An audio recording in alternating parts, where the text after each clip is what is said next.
Star Trek Voyager was the fifth series in the Star Trek franchise and the first to feature a female character as the ship captain. In this series, the USS Voyager is on a journey home from the far reaches of the Milky Way, where the crew was stranded while completing a rescue mission. The two-part pilot episode, Caretaker, sets up the premise for the rest of the series and details the rescue mission, which will ultimately leave the crew marooned at the far edges of the galaxy. I surprised myself in choosing this piece. I have never been a hardcore Star Trek fan, but I have enjoyed an episode here or there for many years. Recently, I began to watch the show in order for the first time, and I am enjoying it, although I wish it was more inclusive. I often find myself interested in works like this one that have developed such an extensive universe and devoted fan base. Star Trek is not a feminist show, but I do think there are elements of feminism present, especially in the Voyager series. It does not often directly address women's rights or women's roles in society, but it is indirectly about these things in the same way that all media is. Everything that is created in our society is a reflection of or response to various parts of our society. Nothing is created in a vacuum.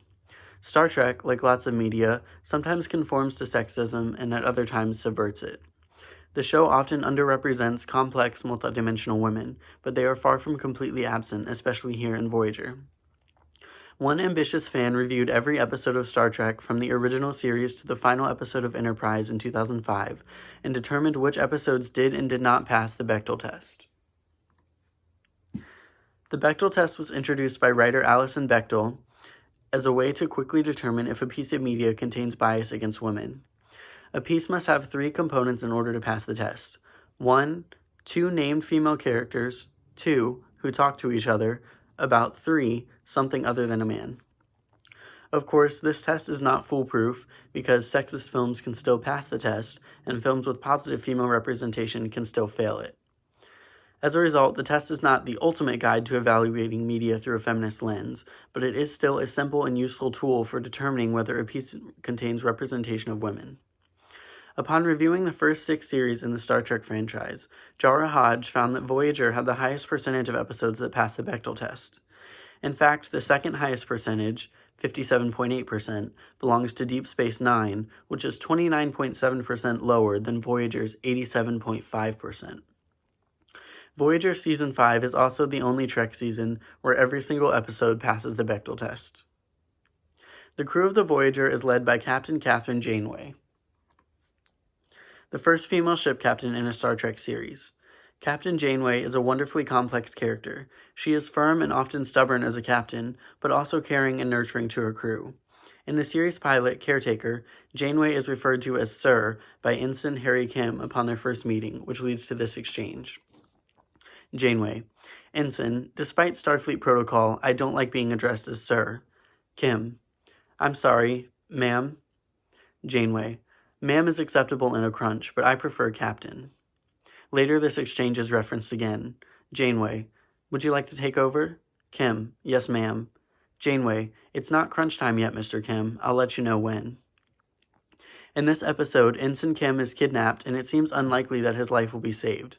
We see a moment of quiet reflection and compassion from Janeway. She tells another member of the crew about Kim's mother and his childhood. I barely knew him, says Janeway. I never seem to have the chance to get to know any of them. I have to take more time to do that. Janeway is a notable character because women are underrepresented in science fiction, especially women in leadership roles.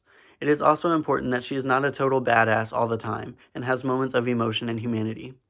She makes mistakes and she feels guilty for them, which is incredibly humanizing. These kinds of complexities are often afforded to male characters, while female characters are either emotionless kick-ass machines or dainty flowers easily overcome with hysteria. Bolana Torres is also a multifaceted female character. She is half human and half Klingon, which caused her to face bullying as a child. Her father also left her family when she was young. Bolana has a hard time controlling her temper and is quick to become violent, but she is aware of this problem and works actively to counteract it. The main cast of Voyager is racially diverse. First Officer Chakotay is Native American, Second Officer Tuvok is Black, Ensign Harry Kim is Asian, and Chief Engineer Bolana is Hispanic. It is worth mentioning, however, that Bolana and Chakotay have light enough skin that they might pass as white, which makes them closer to the societal standards of normality and beauty. The primary white character, Ensign Tom Paris, is the source of the most questionable content in the pilot episode. He flirts with female pilot Dottie, and it is unclear whether she likes it or not. He also makes a few problematic comments about Chakotay's culture. Isn't there some Indian trick where you can turn yourself into a bird and fly us out of here? And, if I save your life, your butt belongs to me. Isn't that some kind of Indian custom? Chakotay replies jokingly on both occasions, but it is again unclear how the character feels about Paris's remarks. Unfortunately, there is no representation of queerness or disability. The end of the episode establishes the main premise for the series. Captain Janeway chooses to destroy the array, which would allow them to transport back home in order to protect the Ocampa race from being destroyed with it. She says to the crew at the end of the episode, "There's another entity like the caretaker out there somewhere who has the ability to get us there a lot faster. We'll be looking for her." This is notable because she applies feminine pronouns to that unknown powerful entity, despite the original caretaker having been a masculine form. So why does any of this matter? The media that we consume affects our perceptions of ourselves, others, and the world at large. Representation in media validates our experiences, makes us feel seen, and inspires us to reach for greater things. And on that account, the Star Trek franchise still has a lot of room to grow, but Voyager was a positive advancement in widening the scope of representation within the show. It was not the all-inclusive science fiction adventure, which we are still waiting for, but it was an important step for the franchise.